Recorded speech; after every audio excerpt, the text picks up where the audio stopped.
beautiful morning.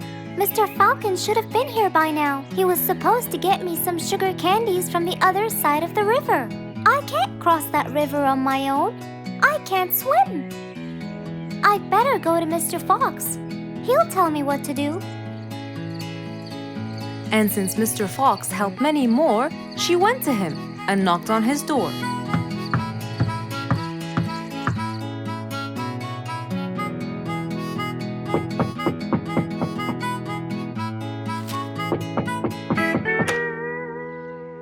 Who's there? Over here, Mr. Fox. Oh, little Auntie Lou. Welcome. Please come in. Thank you, Mr. Fox.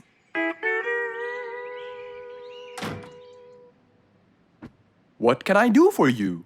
Mr. Fox, my problem might seem small, and I know how busy you are, but Don't worry, Auntie Lou. Whatever it is, we'll find a solution. Tell me, what's bothering you? sugar candies. Sugar candies? But you love them. Yes, Mr. Fox, I do. That's the problem. The only place I can find them is by the other end of the river side, and I don't know how to swim. Well, how did you get them before? I had some friends who would cross the river and bring me some candies with them. But I can't wait for them to go every time. I want to be able to get them myself. I see. So you want a way to cross that river by yourself. Yes. Do you want to learn how to swim? Impossible. I'm so afraid of the water. It's my worst nightmare. Isn't there any other way, Mr. Fox? Sure there is. Let me think. Mr. Fox thought quickly and without delay, for there was already another way. He'll build a bridge for Auntie Lou, so she could cross whenever she wanted to. Little Auntie Lou, how wide is that river? Very wide, Mr. Fox. It won't be easy, but let's go. Into the workshop ran Mr. Fox. He grabbed some wood and his toolbox. He put them in his Jeep and hopped inside. Then he and Auntie Lou went for a ride.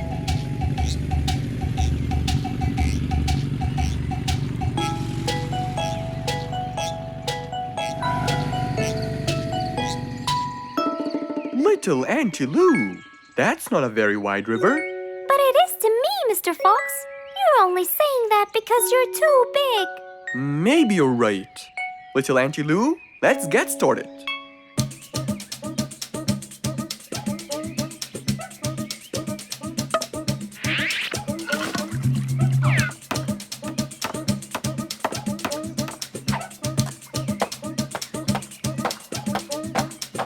Finally, the bridge is complete. Mr. Fox, that's exactly what I wanted. Thank you so much. I'd better be on my way to collect the sugar candies. I've always dreamed of this.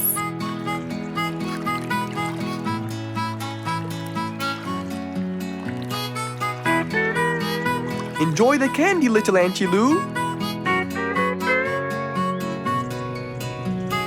After giving his friend a happy end to the day, Mr. Fox took his car and carefully drove away.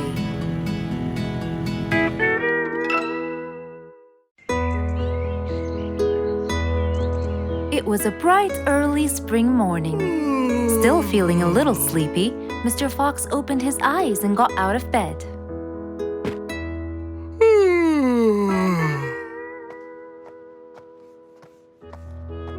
Since the weather was beautiful outside and awfully tempting, Mr. Fox decided to go for a walk in the jungle. The sun was shining, the birds were twittering. It was a very peaceful morning. Well, sort of. Worried that something terrible could have happened to one of the animals in the jungle, Mr. Fox sprinted towards the sound. Are you kidding me? You're the size of an air balloon! Are you making fun of my size, you piece of you? What? Take that back now, you... No! I'll never take it back! This was all your fault! No, it wasn't! It was yours! No! It's always your fault!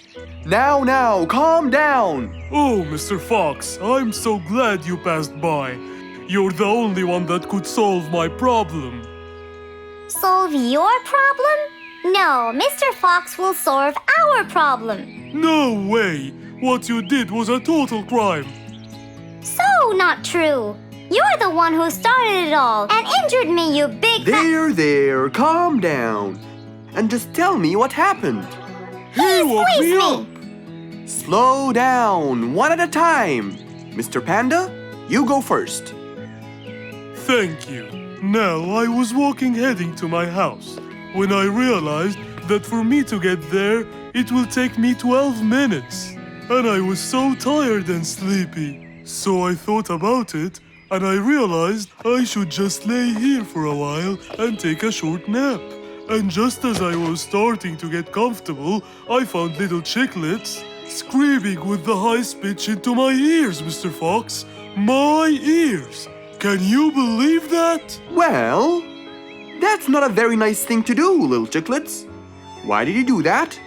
But I didn't, Mr. Fox. And how is that? I was heading to my favorite lake, and I was walking just right behind Mr. Wicks, when all of a sudden, out of nowhere, he decided to lay down and fell to the ground and squeezed my beautiful wing. And if it wasn't for my high-pitched voice, I would have been dead by now. Well, that was pretty dangerous, Mr. Wicks. What should I do, Mr. Fox? I was really tired and I needed my nap. So I took it. What should a panda do to take his nap? Can't you just wait till you reach your own house? Or at least look behind you before you decide to fall down? My house is 12 minutes away, and all the walking had already stolen away all my energy. I had to take a nap to recharge. I can't keep on walking forever. Then look behind you or sleep next to a tree or something. Why don't you watch where you're stepping? It was a very troubling matter indeed. The little chick almost got crushed. But Mr. Wicks didn't mean it. He was just so tired that he fell asleep. Right? Mr. Wicks, answer me. Did you intend to squeeze little chicklet's wings? Of course I didn't. Were you aware that you were going to take a nap in the middle of the road? Actually, I vividly remember. I walked to the tree side first, but when I woke up, I found myself in the middle of the road. How many naps do you need per day? From 5 to 7, I would say. Did you take a nap before you decided to head home? Of course. Do you usually nap in between? Not always, but today I went so far from my house. I tried to hurry to nap at home, but you know, I'm too slow. Say no more. I now know the answer. Really? Yes. Worry no more, little chicklets. From now on, Mr. Wicks will always nap at his own house. Just a second. Aha! There it is! Is that what they call caffeine? My, I didn't think it was that huge. No. It's something even better. Better than caffeine? And chocolates too.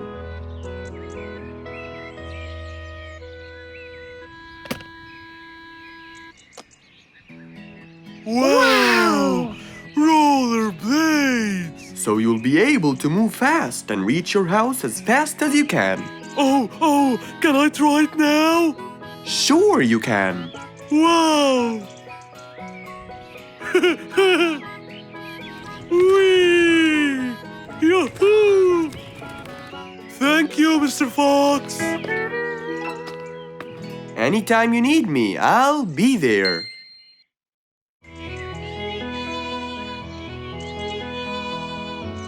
It was a very fine day. In the beautiful month of May, Mr. Fox decided to go for a walk. So, without further delay, he was on his way.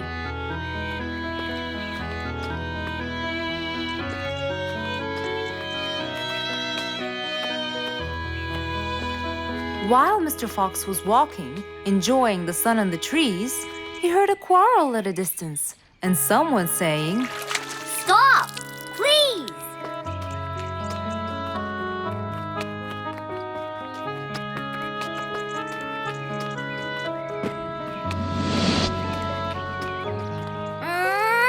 What? Can't a monkey enjoy a spring nap in peace? Nap somewhere else. I don't care. Excuse me? You splash somewhere else. You've got the whole ocean.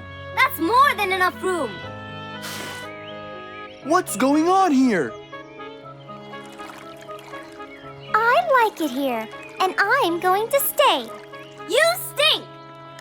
Bingo? Bite me. Bubbles?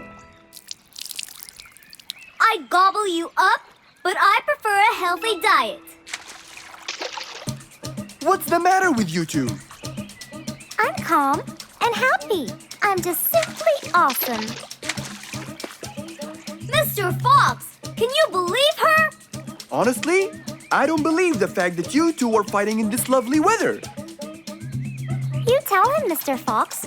Such a gloomy monkey. All I want to do is take a nap. Such a gloomy monkey, such a gloomy monkey.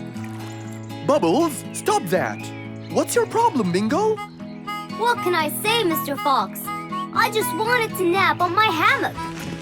But Bubbles kept splashing water all over me. And it's so irritating. As if it wasn't on purpose, Mr. Fox. I just wanted to enjoy spring my way. Can't I enjoy the weather however I please? Of course you can. But Mr. Fox! And you too should enjoy your spring nap as well, Bingo. Finally! That's right. Go enjoy your spring sleepiness some other place. Say what now? You know what? I've got the perfect solution to your problem. Really? Yes, and it's very simple. What is it, Mr. Fox? Wait here for a second. Don't splash water for a short while, okay? Fine.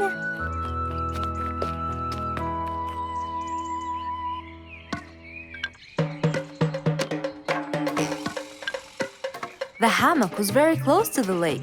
That's why Bingo got water all over him every time Bubbles splashed. But Mr. Fox wasn't gonna let them fight. He had the perfect solution for both their plights. What are you doing, Mr. Fox? Wait and see for yourself.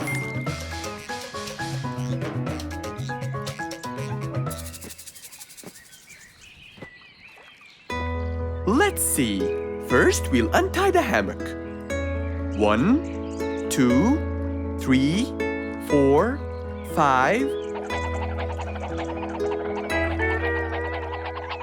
Now, we'll go a few more steps up and tie the hammock again. Here's good. There you go. Try it now, Bingo.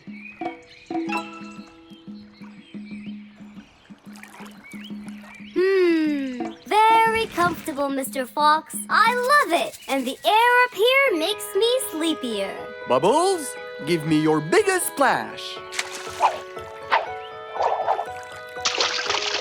Whoa! Ha ha ha ha ha. Whoops. Sorry, Mr. Fox. Don't worry about it. I feel fresh. Mr. Fox's work was done. First there was trouble, now there was none. For there was indeed no better deed than rushing to help a friend in need.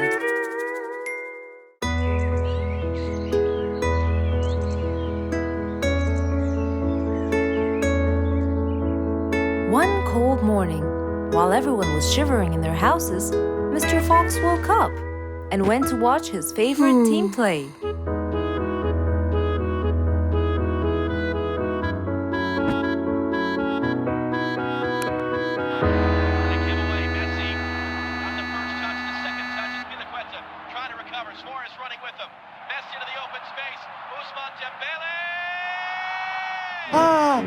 He's going to win! I wonder who could it be so early? Wait a second! I'll be right there! Good morning, Woody. How are you? It's been a long time since we last met. Oh, Mr. Fox, it has been a while. Tell me, have you finished building Nate's ship? Yes, Mr. Fox. I used teak and bamboo. Nate liked it a lot. He took it out on a trip. He and his friends had so much fun. Great! Mr. Fox, I noticed how beautiful your flowers look. You take really good care of them. Of course. And you know what? I'll tell you everything I know about flowers. Really? Thank you, Mr. Fox. Come in and have a seat while we talk. Okay. Woody followed Mr. Fox inside. Feeling a little cold, he waited patiently while Mr. Fox prepared 2 nice bowls of hot soup for them both. Here you go. Thank you. It's delicious. Glad you liked it. Now tell me, what's bothering you, Woody? How did you know that something was bothering me? I know you all too well, my friend. Okay. You know, it's really nice and warm here. Yes, warm weather helps me think and relax. Well, Mr. Fox, I'm sure you know that I've been a carpenter for a long time now. Of course. And during the winter, my business blooms. And my customers increase because I sell them the wood they use for their fireplace. Very good. But where's the problem? The problem is, they're not all the same. So each customer needs the wood to be suitable in size for his fireplace. That's true. And as you know, I work alone. So I take so much time and effort to cut and adjust the wood to suit each and every customer in this jungle. Sounds like a serious problem. He looks really worried. Okay, Woody, why don't you come with me to my workshop? It's round the back. There, we can think together and I can invent something to help you solve your problem. I really hope so, Mr. Fox. Don't worry, we will. I know. And you taught me that there's a solution to every problem. And Mr. Fox solves every problem. Ha ha ha! That's right, Woody.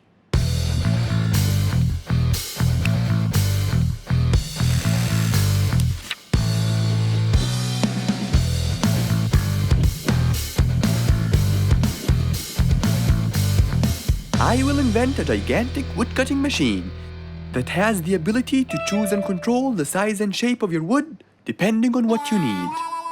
What? Really?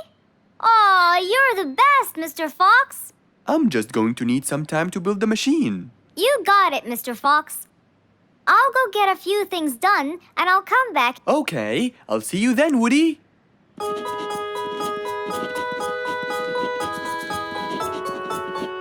Mr. Fox started designing his cutting-edge invention.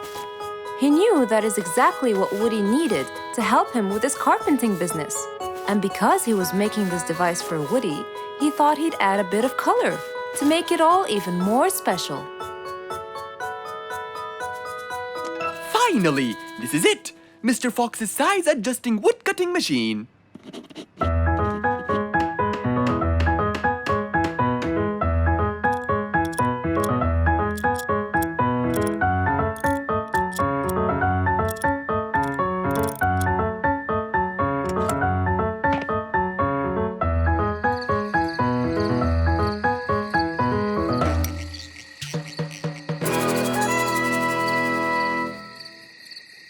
After finishing the device, Mr. Fox sat to listen to his favorite music, waiting for Woody, who came knocking on the door.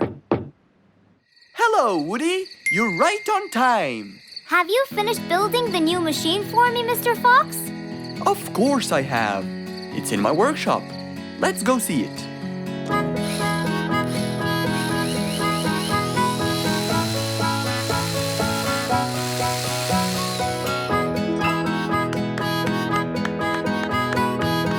Fantastic!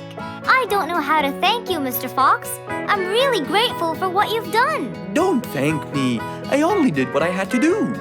I'd better be off now to cut more and more wood. Have a wonderful evening, Mr. Fox, and thank you again. Good night, Woody. See you soon.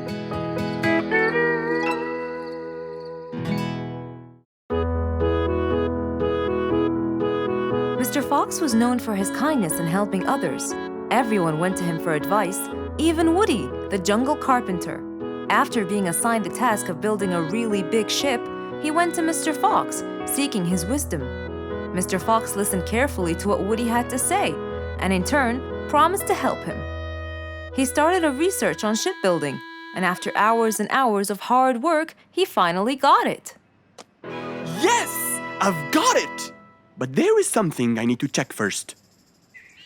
Mr. Fox went for a walk in the jungle, looking carefully at every tree on his path.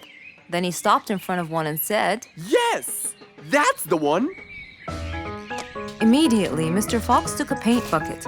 He wanted to mark the tree, so he wouldn't forget which one it was. After that, he got into his car and drove off.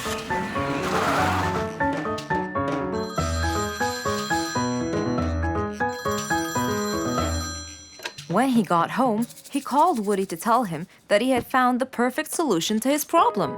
It only took a few minutes before...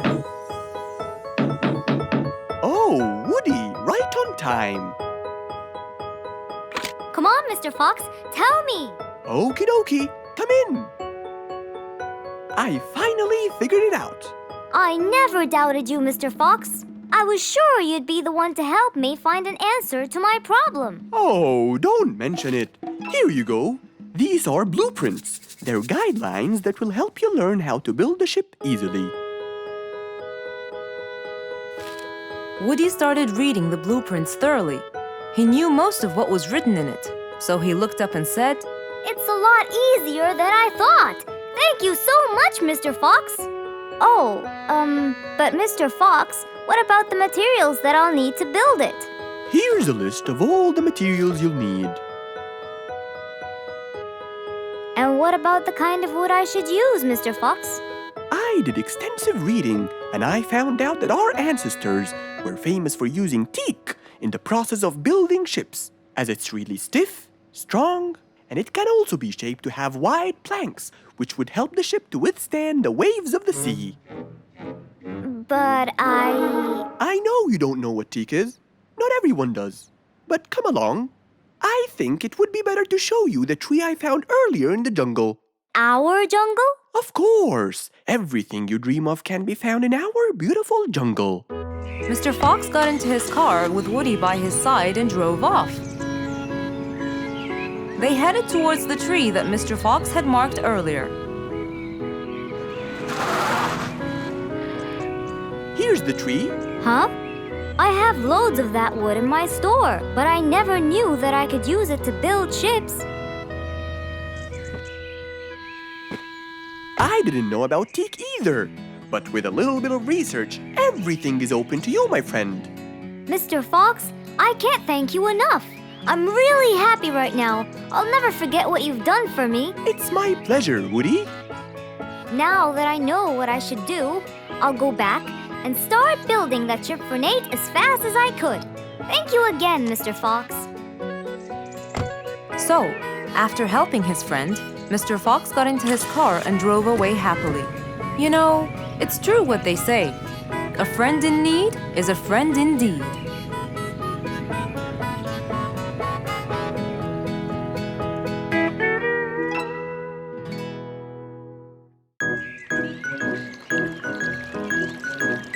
It was a nice warm autumn day. Mr. Fox was doing his morning exercises, sit-ups, push-ups, and running on the jungle track. A very refreshing start to the day. But then, unexpectedly, fog started to form, stopping any plans to enjoy the beautiful weather. Why is there fog covering the whole jungle? This is really strange. It's been happening a lot lately. I really hope everyone's all right. I should head home now. Oh, I think I should probably stay home today. I don't have my morning newspaper yet. And how would I? It's impossible to see. Aha! Wait a minute. I'll try calling Mr. Falcon. He'll definitely tell me what's going on. Mr. Fox held the phone and dialed Mr. Falcon's number.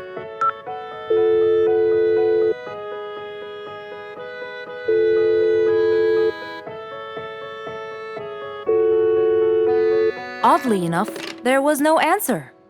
I guess he's not home. Maybe I can reach him on his walkie-talkie. As Mr. Fox went to look for his walkie-talkie, he heard a loud knock on the door. Huh? I thought everyone stayed home in this weather. Who could it be? Puzzled, Mr. Fox went to open the door. He was taken by surprise. It was Jack the horse. He stood there holding a briefcase and looking smart. Jack was a very busy business horse. He was always rushing to keep a tight schedule. But today, something seemed off. He looked like something was bothering him. Oh, Jack, what a nice surprise! It's been a long time since we met. How have you been? Come in. Thank you, Mr. Fox. But I don't want to waste any more time. I'm on a very tight schedule. Of course. Can I bring you? I don't have time. I just needed to talk to you urgently, Mr. Fox. Have a seat, please. And as you know, time is money.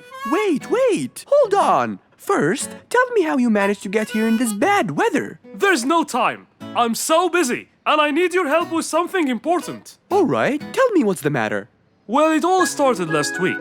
After long and weary negotiations, I won a bid for a gold mine located in the eastern part. Long story short, a gold mine obviously contains gold. But no matter how hard I looked, I found nothing but dirt. I was really frustrated. I was disappointed. And I knew that buying the mine was a mistake. What do you think, Mr. Fox? That's really strange. That mine is widely famous for its gold. I have an idea. We go there now and see what we can do. But wait here for a second. I need to bring something that will help us. Are you sure you don't want to drink anything? Yes, thank you, Mr. Fox. But please, hurry up. You know that time is money, and I can't waste any more time. I get it. Just give me 2 minutes. Too much, Mr. Fox. So, Mr. Fox went to his room to change his clothes, trying to be quick. Then, he went to his workshop. He looked everywhere for his metal detector. When he found it, he took it and went back to his house, where Jack was standing there looking at his watch, with that usual impatient look on his face. Mr. Fox, why are you late? I have a really important meeting tonight at 8, you know. We're making a deal, and I don't want to waste any more time. You know that time is money. Time is money. I know that, Jack. But now we're wasting more time, aren't we? Right. Let's take my car, Mr. Fox. Okay.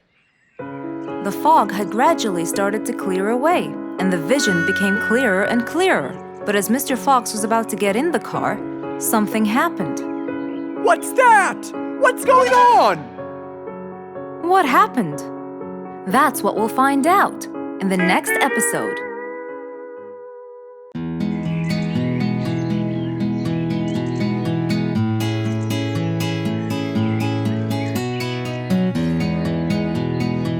Spike the Dragon always bragged about how good he was at photography. And all he wanted was just one little chance to prove to everyone how talented he was. It didn't take long before someone actually recommended him to be the official photographer of King Rorik the Lion's birthday party. All done and send. Wow! That's a nice picture. Now we know who'll be our photographer. And immediately, Mr. Tiger sent a message to Spike. Oh! Finally, someone recommended me. I won't let them down. I promise. And so, Spike started to train and practice some more. His pictures were beautiful, and he felt so happy. Everything went well until the morning of the party.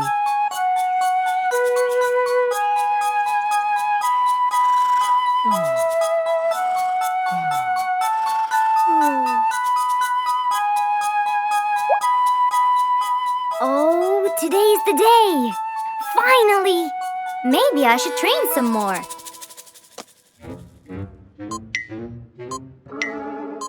Huh? Oh no! What have I done? While Spike was testing his camera, he pressed on something that changed his camera settings. Now all his pictures turned to white. Spike tried to change it back. He cleaned his lens and checked his filters, but all was in vain. What will I do? Oh, what will I do? I must go to Mr. Fox at once. Feeling so worried and sad, and with no clue what to do, Spike held his camera and flew off to Mr. Fox.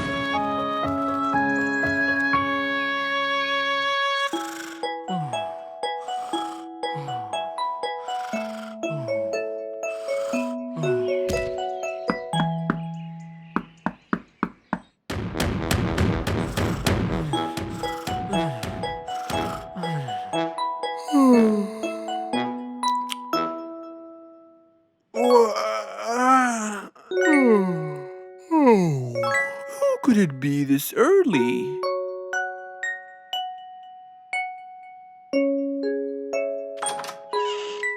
Oh, Spike, it's you. Help me, Mr. Fox. My camera. Help! All white, broken. Help! Calm down. Please, come in. Spike followed Mr. Fox inside. He sat down and started to speak slowly. You know today's the king's birthday party. Yes, and you've been hired as the official photographer. Congratulations, Spike. Oh, Mr. Fox, it would soon be condolences. What? Why? My camera. It's broken. Broken? Yes, I woke up early today and tried to check it. But I found that every picture I take becomes white. Have you checked the lens? Yes, and I re-cleaned them to be sure. But it's no use. And the filter? Everything. The lens and the filter. Can I take a look at it? Mr. Fox held the camera and started to check the settings. Where could I buy another one now? Do you have a professional or digital one? I don't think you'll need it, Spike. I'll go straight to prison, right? No, it wouldn't be fair to send the most talented photographer to prison. They'll all laugh at me. Are you sure about that?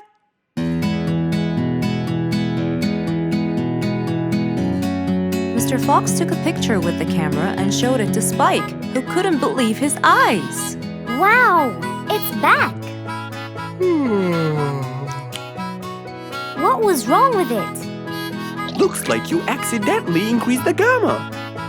Oh, I forgot to check that. Thank you, Mr. Fox.